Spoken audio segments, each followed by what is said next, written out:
Mi nombre es Harrison Gutiérrez, soy estudiante de Ciencias Políticas de la Universidad Surcolombiana y mi compañero Keira Alexandra. Bueno, entonces el día de hoy, muchas gracias por haber asistido a esta invitación, que es un conversatorio totalmente narrativo con temas educativos. El día de hoy vamos a atacar lo que es el tema de el título de entre la fe, la ley y el amor, diálogos humanos sobre la diversidad, derechos y dignidad. Esto es de la asignatura de Derechos Humanos Internacional Humanitarios, y les voy a explicar un poco de cómo vamos a manejar la dinámica. ¿Ustedes tienen conocimiento sobre qué es los derechos internacionales de los derechos humanos o los abordo de una vez? Ninguno. Bueno, listo, los abordo. Entonces, por lo consiguiente, cuando hablamos de derechos internacionales de los derechos humanos, hablamos por la parte del principio de la igualdad, a la no discriminación, y lo que implica que todas las personas, sin distinción alguna, pues incluida su orientación sexual o identidad de género, pues deben de gozar de los mismos derechos y libertades fundamentales. En esas se destacan 4 principios, que es la dignidad humana y la no discriminación, que esto pues lo declara el Acta Universal de los Derechos Humanos, que fue en 1948. Y el artículo de la dignidad, libertades e igualdad, del artículo del primero al segundo. El segundo principio es de la protección contra la violencia y la tortura, que es el Impacto Internacional de Derechos Civiles y Políticos, que se le conoce como el PICSEP, que es la Convención contra la Tortura, la obligación de los Estados de proteger a todas las personas contra los tratos crueles e inhumanos. Por tercero está la del derecho a la vida privada, a la identidad y a la igualdad. Pasamos bajo lo que es entonces el marco normativo, que es bajo la Defensoría del Pueblo. Entonces decimos que la Defensoría del Pueblo tiene la clave principal de proteger a todos los ciudadanos en derechos humanos y por partes incluidas por las personas LGBTQ+, que es el tema que vamos a tocar. En eso se desarrollan marcos de información, acción, protección y dignificación y solución. Entonces, en el primer punto tenemos lo que es El reconocimiento formal, en donde la Defensoría del Pueblo pues reconoce a las personas LGBTIQ+, como sujetos de especial protección constitucional en virtud de su histórica vulnerabilidad y discriminación. Cabe aclarar que eso está en la línea con la Constitución de 1991 en el artículo 13, en donde garantiza la igualdad ante la ley y pues prohíbe todo tipo de discriminación, incluyendo por motivos de orientación sexual y identidad de género. Seguidamente tenemos el marco legal y reglamentario, en donde la Defensoría del Pueblo actúa conforme a las sentencias de la Corte Constitucional, como la 301 del 2016, en donde protegen los derechos de las personas LGTBIQ+. Tenemos los decretos y normativas del Estado colombiano que buscan garantizar el trato igualitario y no discriminatorio. Tenemos la ley 1482 de 2011, en donde es nombrada la ley antidiscriminación, que penaliza actos de discriminación por motivos de orientación sexual o identidad de género. Tenemos como tercer punto las acciones y programas específicos, en donde acá se le delega los derechos de las mujeres y pues los asuntos de género, en donde incluye un componente de derechos LGTBIQ+. Listo, entonces les voy a abordar el tema del audio. Este es un audio que se le hizo una entrevista a un párroco de una iglesia de San Juan Pablo II, donde él, a través de la parte de la religión, pues va a expresar qué es lo que piensa la religión a través de estas comunidades, y empezamos a abordar lo que es el tema de las preguntas. Perfecto. ¿Tienen alguna duda referente al marco constitucional legal vigente de derechos internacionales? No, nada. Listo. Muy buenas tardes, me encuentro con el párroco de la parroquia de San Juan Pablo II. Párroco, ¿le puedes decir cierto? ¿Me puedes decir como párroco? Sí. Párroco, el día de hoy pues me presento nuevamente. Mi nombre es Harrison Gutiérrez, soy estudiante de Ciencias Políticas de la Universidad Surcolombiana, y el día de hoy pues me encuentro bajo el proyecto de las comunidades LGBTQ+. Quería comentarle o saber la religión católica bajo qué fundamentos o cómo expresa la Biblia pues el tema de estas comunidades, y ustedes cómo la implementan o la van a conocer a través de la palabra. Como bien sabe, pues todos somos hijos de Dios. Entonces la iglesia siempre ha tenido los brazos abiertos para, digámoslo, ser como tal inclusivos. La iglesia siempre tiene los brazos abiertos para aceptar a todos sus hijos. Ya queda en la libertad de la persona si sigue el caminar o no sigue como tal el caminar de la fe. Por lo tanto, lo que la iglesia siempre ofrece a todos es la oración y el acompañamiento, tanto en los momentos de alegría como en los momentos también de sufrimientos y de soledad que podemos pasar por algún momento de nuestra etapa como tal particular. Y de una forma especial con todos los que sufren tanto corporal o espiritualmente. Y pues eso es una invitación a que nosotros siempre tengamos como fundamento y pilar el acercarnos a Dios, pues Él es la roca, es lo que nos sostiene para los momentos, digámoslo, de sufrimiento o cuando sentimos rechazos por parte de nuestros familiares, de nuestros amigos, o cuando nosotros mismos nos decepcionamos cuando hemos fallado, digámoslo, en algún sueño o en algún proyecto. Ok, te paso otra pregunta. Digamos, en este caso de las personas LGBTI+, que dicen, se ha escuchado rumores de que dicen de que pues la religión es fundamentada a base del miedo, de que por si se rea o se va del destino, del camino que está estipulado en la Biblia o en el libro sacramental, se va directamente pues para el infierno, tiene una condena directamente al infierno. Entonces yo quería, más que todo eso, sino usted cómo le respondería a esas comunidades que dicen que si no se sigue el camino o que si siguen el sendero de eso es como una orientación sexual, por el gusto a través de los hombres o homosexuales, ellos dicen que si siguen con esos gustos no van al camino del cielo. ¿Ustedes la religión a base de qué o qué piensa sobre eso? Pues la concepción de que la religión está basada en el miedo es un error, porque pues la enseñanza que dejó nuestro Señor Jesucristo fue el mandamiento del amor, ámense unos a otros.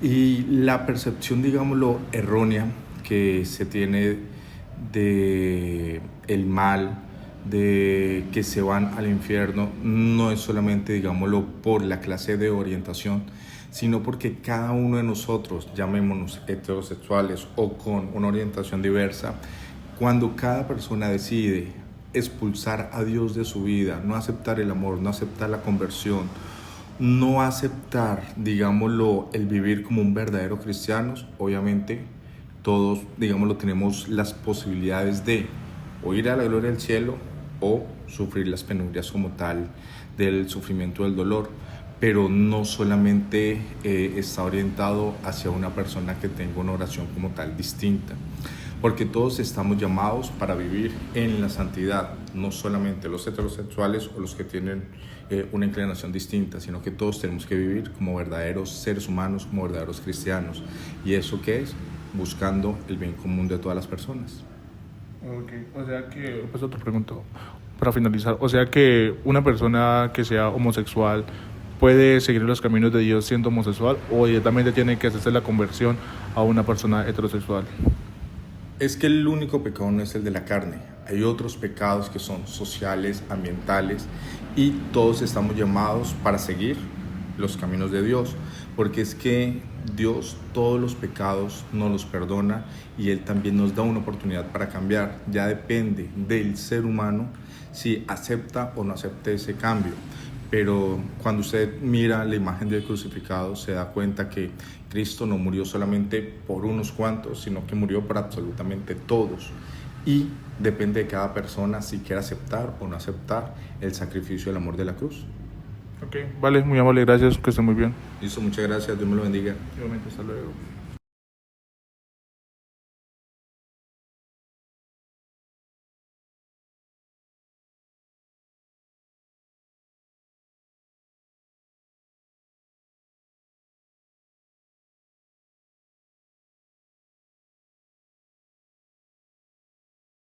¿Cómo les parece?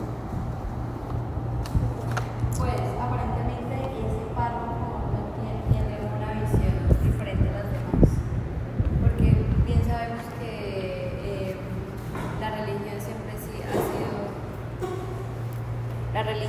siempre ha sido fundamentada por el miedo, como lo decía Harrison, por el señalar, el juzgar en que si tú eres homosexual, pues te vas para el infierno, ¿no?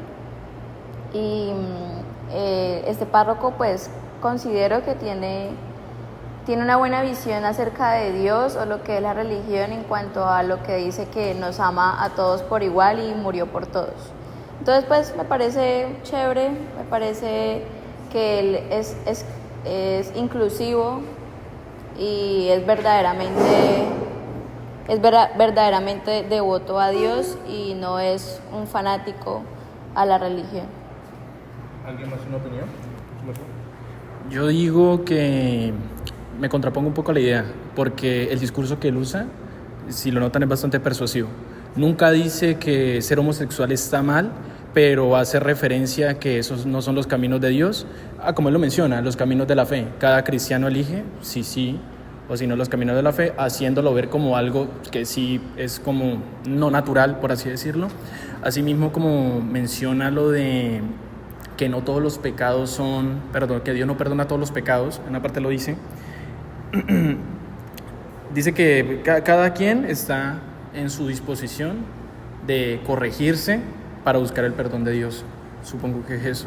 No diría que se puede decir que es inclusivo, pero sí tiene como que esos matices donde no puedo decir que es homofobia, pero que sí como que discrepa un poco de la comunidad.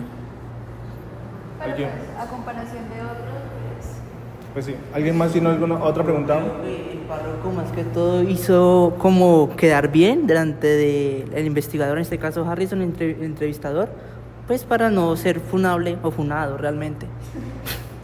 Ok. Le hizo como por... ¿Alguien más quiere participar? No, entonces, la primera pregunta es, ¿puede una persona homosexual ser plenamente aceptada en una comunidad religiosa sin tener que cambiar con base a su fomentación en el amor y la postura doctrinal? Siento que eso depende mucho del contexto religioso como familiar, porque ciertas familias, aunque pertenezcan a religiones radicales, un ejemplo, personas evangélicas que no toleren, eso se genera cierto miedo. Por eso muchas personas prefieren como que enclosetarse por el miedo que sufran de la discriminación del papá. Asimismo, también, como mencioné anteriormente, hay que ver el contexto. Hay familias que normalmente, actualmente se puede ver mejor el apoyo hacia la comunidad, pero no podemos excluir esos casos ambiguos o conocidos donde muchas personas resultan ser exiliadas completamente, desheredadas por el mero hecho de ser homosexual. Entonces, pues, si es respondiendo a la pregunta, diría depende. Ok. ¿Quién más?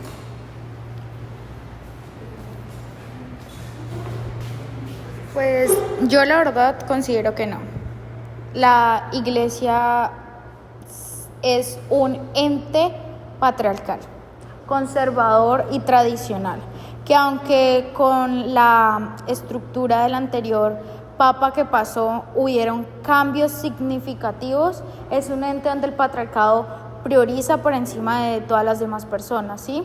Entonces la iglesia es conservadora y eso no va a cambiar por más de que vengan personas que intenten hacerles reestructuraciones a sus regímenes o leyes que ya están impregnadas en la sociedad, porque la iglesia no es solamente una institución eclesiástica, sino también una institución política y económica, ya que tiene participación, es el único ente que tiene participación en estos dos factores. ¿Alguien más? Entonces, para concluir, decimos que la primera pregunta, la iglesia o un ente o... Entonces, para concluir la primera pregunta, decimos que una persona homosexual no puede ser plenamente aceptada sin cambiar. No. ¿No? O sea, la conclusión final de la pregunta es que no. Listo. Como segunda pregunta tenemos, ¿es posible que una iglesia que no aprueba las relaciones homosexuales respete al mismo tiempo los derechos humanos? Bueno, la voy a volver a repetir. ¿Es posible que una iglesia que no aprueba las relaciones homosexuales respete al mismo tiempo los derechos humanos? Si no permite permites que una persona tenga libre expresión, tú no le estás valiendo los derechos, porque eso es un derecho que tenemos todos como personas, tanto a nivel nacional como a nivel global.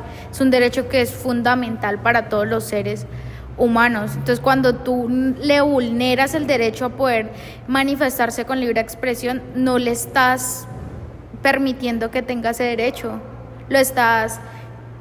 Es un tipo de acoso, porque estás diciéndole que tiene que ser retraído, que tiene que actuar conforme a la sociedad lo plantea, y la sociedad ha demostrado que ha venido en constante cambio, donde no solamente hay una estructura como el patriarcado, sino que existen diferentes tipos de estructuras que son modernas. ¿Alguien más quiere responder la pregunta o no? Entonces vamos con la tercera pregunta. ¿Debería el Estado obligar a todas las instituciones, incluidas las religiosas, a aceptar matrimonios entre personas del mismo sexo? ¿Qué opinan ustedes? Yo creo que no se debería obligar, porque cada religión tiene sus debidas normativas, creencias, fundamentos. Entonces creo que más allá de obligación, yo creería que más bien incentivar la aceptación, y que cada iglesia defina si quiere, porque sabemos que las iglesias vienen de estructuras de siglos atrás, entonces los cuales no van a cambiar, muy probablemente no cambien, pero sí considero que más allá de obligar, sí sería bueno haber una incentivación de cambio de pensamiento, y ya. ¿Alguien más? ¿No? La cuarta. ¿Hasta qué punto la orientación sexual debe ser un tema de interés público? ¿Debe importarle al Estado con quien se acuesta una persona? De hecho, yo digo, mi opinión es que sí, al Estado le debería importar. ¿Por qué? Porque hay muchos... ¿Estoy hablando muy pasito? ¿Me entendieron? Yo digo que sí, al Estado le debería importar con quién se acueste. Hay mucha desinformación sobre la comunidad, y todavía sigue habiendo casos, microcasos, sobre pues altercados públicos, sobre sucesos que le pasan a las personas homosexuales. Siguen habiendo transfeminicidios, siguen habiendo homicidios, feminicidios, y así como el orden público debería enterarse, así mismo las instituciones. Yo, como docente en formación, me doy cuenta de eso, que hay mucha desinformación sobre la cultura homosexual y simplemente dejamos pasar eso es por debajo del hombro. Normalmente cuando ocurren esos casos, un caso de que a un estudiante lo tacha, lo bulean por ser homosexual, a uno simplemente dice, pase la carta y mándalo para el psicólogo. ¿Deberíamos quedarnos solamente en eso o deberíamos hacer algo más? Siento que al gobierno y a las entidades públicas le debería importar más con quién uno se acuesta. Además, por irnos más allá, por los mitos que todavía se tienen, por lo menos tabús también que tienen sobre la cultura homosexual. Ahorita últimamente, pues, no sé, pero en mi pueblo pues se vieron muchos casos de SIDA, entonces otra vez como el mismo discurso de siempre, que eso es que lo propagan las personas homosexuales, que yo no sé, que esto, que aquello, cuando pues nada más lejos de la realidad. También hay que derrumbar esos estándares que le han puesto a la comunidad. ¿Alguien más? Bueno, yo opino que no se debería... ¿Cuál era la pregunta, perdón? Que tengo una idea, pero no sé cómo acomodarla. ¿Hasta qué punto la orientación sexual debe ser un tema de interés público, de importarle al Estado con quien se acuesta una persona? Listo. Yo creo que debe haber un cierto punto en la manera en que no podemos... yo creo que el Estado no debería importarle con quién nos acostemos o con quién no, con quién sí. Porque esto realiza que, ¿cómo lo explico? Que se genere segregaciones realmente. Que el tema de la comunidad LGTBIQ+, sea como algo muy...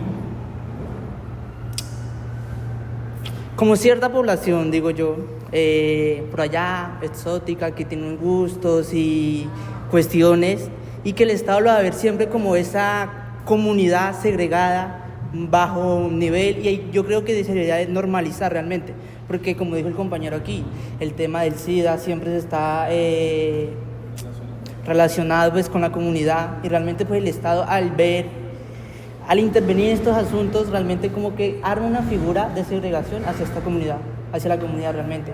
Entonces yo digo que se debe más bien no intervenir, más bien una normalidad, algo del actual. Entonces yo creo que no es necesario por ese punto. Gracias. Tenemos otra pregunta. ¿El feminismo está en deuda con las personas LGTBIQ+, o las ha incluido como aliadas reales en su lucha por la igualdad? ¿El feminismo está en deuda con las personas LGTBIQ+, o las ha incluido como aliadas reales en su lucha por la igualdad?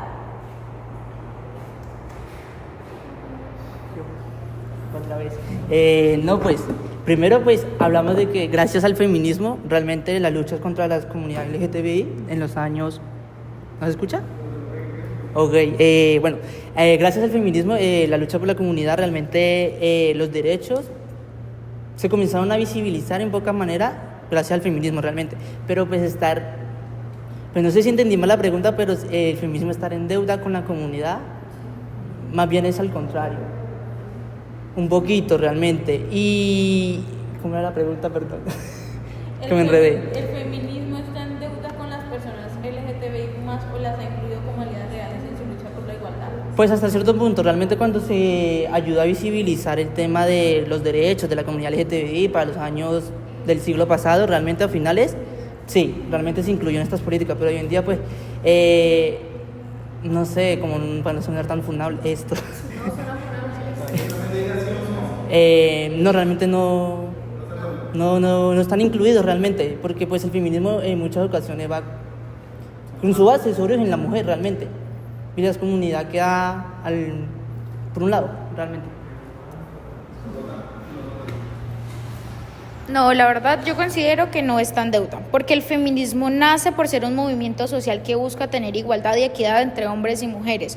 Y lo que ha pasado a raíz del tiempo es que el feminismo ha incluido a esta comunidad, como es el LGBTI, para que sus derechos no lo vulneren y sean igualitarios. Es simplemente que es una ayuda, como una alianza mutua para buscar esa equidad que hay, porque el feminismo nace como un movimiento que busca generar la equidad que no existía por el patriarcado y da inclusión en diferentes aspectos.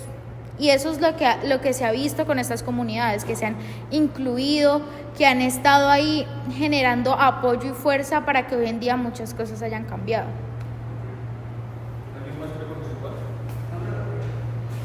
Gracias, réplica. 40 segundos.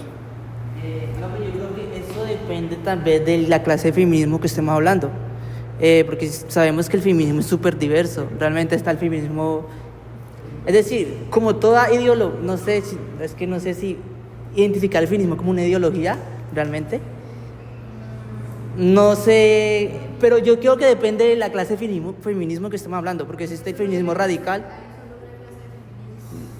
Pero pues que realmente existen las feministas que son realmente radicales, nazis. Pero es que eso ya vendría siendo entonces cambios de perspectiva, o sea... Pues... Porque yo creo que no es lo mismo hablar de feminismo negro que hablar de feminismo blanco. ¿Qué? Yo creo. ¿Quién quiere más participar? ¿No? ¿Seguimos con la segunda pregunta o...? Bueno, la siguiente pregunta es... ¿Por qué algunas personas aún ven la diversidad sexual como una moda o una ideología y no como una realidad humana? Les repito, ¿por qué algunas personas aún ven la diversidad sexual como una moda o una ideología y no como una realidad humana?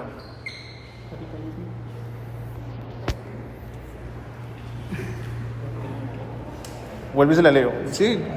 ¿Puedo volver a repetir? Listo. ¿Por qué algunas personas aún ven la diversidad sexual como una moda o ideología y no como una realidad humana? Pues yo creo que tal vez por la falta de información, porque sabemos de que pues la diversidad sexual existe ya desde los 70 y otros años, solo que pues no la han querido ver porque pues están cegados a lo que es tradicional y de pronto al que dirán también, porque hay también familias, digamos, que apoyan a sus hijos, pero digamos no lo abiertan por la manera que van a pensar, digamos, sus familiares o algunos amigos aledaños. Entonces, pues siento que contestando a la pregunta es por la falta de información, porque pues en realidad no tienen en cuenta de las otras épocas, pues los otros años en los cuales pues han vivenciado y se han participado de este movimiento. Con respecto a lo que mi compañera, no es, bueno, sí, falta de información, pero también, como lo decía mi otra compañera, eso también viene arraigado a la iglesia.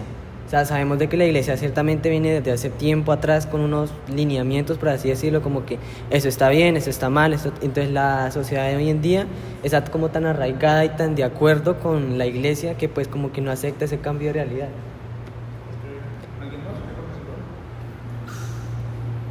Recuerde que no hay respuestas incorrectas, eso es una narración educativa, estamos compartiendo pensamientos y saberes. ¿Alguien más quiere participar? ¿No? Ok.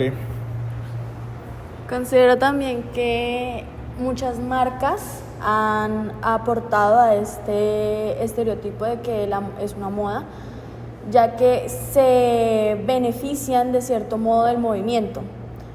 Lo vemos en diferentes marcas, no las voy a nombrar, pero cuando se llega al Pride se vuelve una fiesta de colores sin un sentido social adecuado.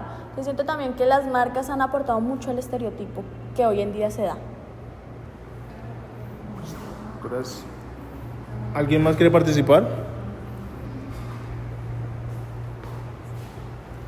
Yo creo que las personas lo perciben como la diversidad sexual como algo de moda, precisamente por, pues uno de los factores que aporta a que lo vean como moda es por lo que mi compañera mencionó, que es como el marketing, ¿no?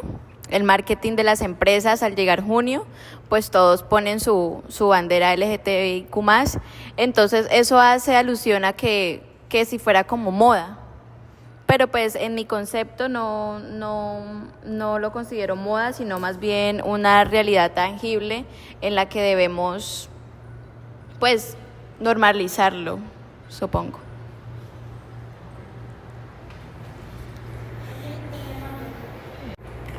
La siguiente pregunta es: ¿la libertad de expresión ampara discursos religiosos o culturales que consideran la homosexualidad un pecado? ¿La libertad de expresión ampara discursos religiosos o culturales que se consideran la homosexualidad un pecado? Yo siento que no, y de hecho la libertad de expresión no debería por qué hacerle caso a ninguna entidad, a algún sujeto en común. La libertad de expresión es algo que nos caracteriza, algo que nos hace ser nosotros mismos. Sea lo que uno sea, identificándose con lo que uno se sienta mejor, la libertad de expresión, uno no le tiene que rendir como cuentas a nadie. Y de eso se trata la libertad. Como yo siempre he dicho, la libertad es como una utopía que nunca debemos cansar de perseguir. Porque al final siempre se dice que somos esclavos de alguien, de alguien. Y pues la verdad, uno mismo es el que decide. Uno no le tiene que deber cuentas a nadie y tampoco tiene que buscarle como quien dice una cuenta o algo, si eso está mal, si eso está bien, porque eso no es libertad de expresión. Simplemente uno está buscando una excusa para aferrarse a algo que pues no tiene sentido. Pero yo digo que no, la libertad de expresión no tiene, por así decirlo en palabras más coloquiales, no tiene que copiarle a nada, ni a nadie. Okay. ¿Alguien más? ¿No? Continuamos entonces con la siguiente pregunta. ¿Qué rol debe tener un sistema educativo en formar a niños y adolescentes sobre diversidad sexual y de género? ¿Es una educación o un adoctrinamiento? ¿Qué rol debe tener el sistema educativo en formar a niños y adolescentes sobre la diversidad sexual y de género? ¿Es una educación o un adoctrinamiento? Pues yo creo que el rol pues debe ser netamente, pues, además de ello, como se lo dijo, educativo, sino que también, digamos, en un nivel neutro, porque pues digamos ya digamos la decisión de cómo te identificas o cómo tú eres parte pues de uno mismo, y ya después ya digamos de pura información, pura educación, ya que pues lo digo en el sentido digamos de digamos adquirir algunas enfermedades o también digamos conocer nuestros propios derechos y asimismo pues incluirlo en esta comunidad, pero en el sentido en el campo debe ser neutral, de netamente solamente información vital. Depende, porque, pues, sin ofender, si nos ponemos en esa tónica de que hay que ser neutros, pecamos mucho de ser tibios. ¿Por qué? Yo siempre he dicho que como docente, más que quiero que un niño aprenda una lectura, aprenda pues, a escribir y todo eso, soy de lengua castellana, yo quiero que el niño cree un criterio sobre lo que es, sobre lo que quiere y hacia dónde va, independientemente de su gusto, independientemente de que si es bueno en una cosa u otra. De nada nos sirve ser neutros cuando, un ejemplo, y sin irnos pues a la comunidad, el niño es malísimo para las matemáticas, pero el Wambi se defiende durísimo para dibujar, para leer. O sea, simplemente no hay que discriminar, sino que crearle un criterio adecuado para que el niño no se sienta agobiado, mucho menos fracasado, porque a veces, como yo digo, si nos vamos muy por lo neutral, listo, hay un caso de bullying para un niño porque es homosexual. ¿Ahí qué hacemos? Ser neutral, mándalo de una vez para psicología. Yo siento que más que todo es como una conversación e intentar indagar un poco más. Si o lo otro, si tiene mala relación con los padres, si tiene eso, hay que buscar alguna forma alternativa. Porque perdón otra vez, si nos ponemos en esa neutralidad, pecamos de tibios y a veces pueden pasar cosas debido a eso. Ok, ¿alguien más? Bueno, vamos con la última pregunta. ¿Deberían haber leyes que castiguen con cárcel a quienes discriminan a las personas del LGBTQ+, o basar sanciones pedagógicas? Así como se castiga cuando una persona incumple una ley de tránsito, que les hacen su debida multa o los ponen o los reúnen, los citan a una reunión sobre tránsito. Opino que si una persona agrede a otra por su orientación sexual, deberían hacer lo mismo, una multa o una pequeña citación en donde les hagan una pequeña enseñanza lúdica acerca de la diversidad sexual, la inclusión, para generar conciencia, ¿no? Entonces opino que sí, estaría, pues no cárcel, porque pues claramente si se llega a extremos, digamos, de agresión, pues ya de homicidio, cosas así, pues claramente, ¿no? Pero agresión física, verbal o emocional, sí estaría de acuerdo en que haya una sanción para abrir el pensamiento y generar conciencia acerca de esto.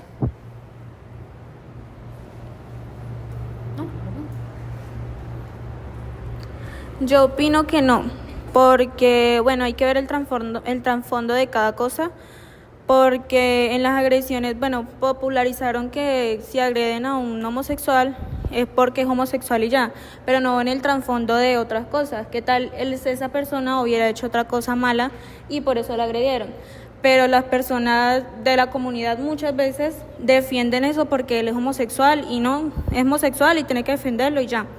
Y si pudiéramos hacer eso de la cárcel o de reuniones porque bueno, yo traté mal a una persona homosexual, sería lo mismo decirle yo a usted una palabra soeja a ella, normal, y seríamos todos culpables en la sociedad. Entonces digo que no debería haber cárcel ni esas socializaciones. ¿Alguien más?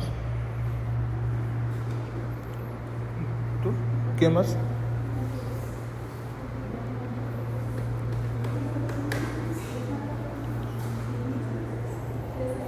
Listo, entonces como yo voy a concluir lo que hemos hablado. Igualmente pues agradecerles a todos por el espacio que tuvieron, la dedicación de estar acá, esa disponibilidad de tiempo, porque pues es un esfuerzo que se hace sobre nuestra carga académica. Igualmente agradecerles nuevamente pues por haberme colaborado a mi compañera y a mí en este proceso educativo.